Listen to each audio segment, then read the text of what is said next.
Сәлеметсіз ме балалар? Бүгін 54-ші сабақты өтетін боламыз. Жаңа видеоларды көру үшін каналымызға тіркеліп, колокольчик батырмасын басыңыздар. Бастауыш пен баяндауыш арасында қойылатын сызықша. 13-ші жаттығу мәтінді тыңда. Астанадан 6 шақырым жерде құлагерге ескерткіш орнатылған. Ескерткіш Астана-Көкшетау тас жолының бойында тұр. Құлагердің мүсіні мыстан құйылған.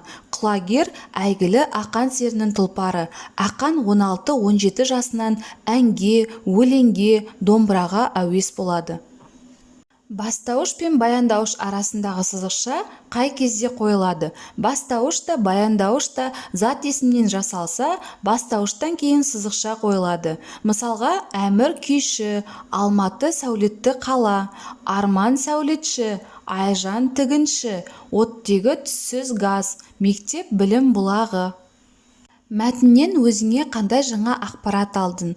Ақан серінің тұлпарының есімі құлагер екендігін, ол тұлпарға арнап жасалған ескерткіш бар екендігін, мыстан жасалғандығын, оның Астана-Көкшетау тас жолының бойында тұрғандығын білдік. Ол ақпараттар саған ұнай ма? Ұнаса неліктен? Ақан серінің өнерге жақын болғандығы, әнге, өлеңге, домбыраға әуестігі қатты қызықтырады. Осындай өнерпаздар көп болса екен деп ойлаймын. Себебі қазақ халқы жасынан ұлағатты, ибалы, өнерлі балаларды тәрбиелеген. Сол дәстүр жалғасын тапса екен деймін. Өз өлкенде қандай ескерткіштер бар? Орал қаласы тарихи қала болғандықтан ескерткіштер өте көп кездеседі. Соның бірі Абай Құнанбаев, Махамбет пен Исатай, Мәншүк Мәметова, Сырым Датов, Пушкин атындағы ескерткіштер. Мәтіндегі қарамен жазылған сөйлемдерді көшіріп жазып, сөйлем мүшесіне талда, олардың тыныс белгісіне назар аудар. Құлагердің мүсіні мыстан құйылған. Не істеген? Құйылған, несі, мүсіні. Бұл жерде баяндауыш қызметінде құйылған сөзі, бастауыш қызметінде мүсіні сөзі тұр. Құлагер әйгілі ақан серінің тұлпары. Бұл жерде біздер сөйлемге назар аударайық. Бастауыш та, баяндауыш та зат есімнен болып тұр. Сондықтан бізде бастауыштан кейін сызықша қойылады. 14-ші жаттығу сөйлемдерді оқы.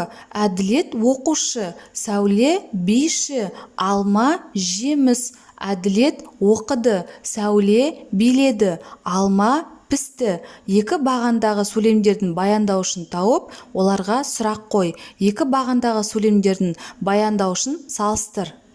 Бірінші бағанға назар аударайық. Бұл жерде әділет оқушы сөйлемі берілген. Яғни екеуі де зат есімнен болғандықтан ортасына сызықша қойылған. Сәуле биші.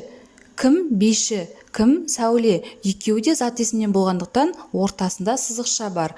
Алма жеміс. Алма не? Жеміс не деген сұраққа жауап береді. Екеуі де зат есімнен болғандықтан араларына сызықша қойылған. Екінші бағандағы сөйлемдерге назар аударайық. Әділет оқыды. Не істеді? Оқыды. Сәуле биледі. Не істеді? Биледі. Алма пісті. Не істеді? Пісті. Бұл жерде баяндауыш іс-әрекет қимылды білдіріп тұр.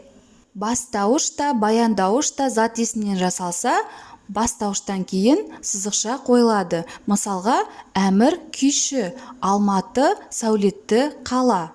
15-ші жаттығу мақалдардың қатесін түзеп көшіріп жаз. Отан сызықша қуат, отбасы сызықша шуақ, мектеп сызықша кеме, білім сызықша теңіз, ас атасы сызықша нан.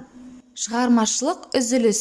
16-ші жаттығу көп нүктенің орнына тиісті сөздерді қойып, өлеңді оқы.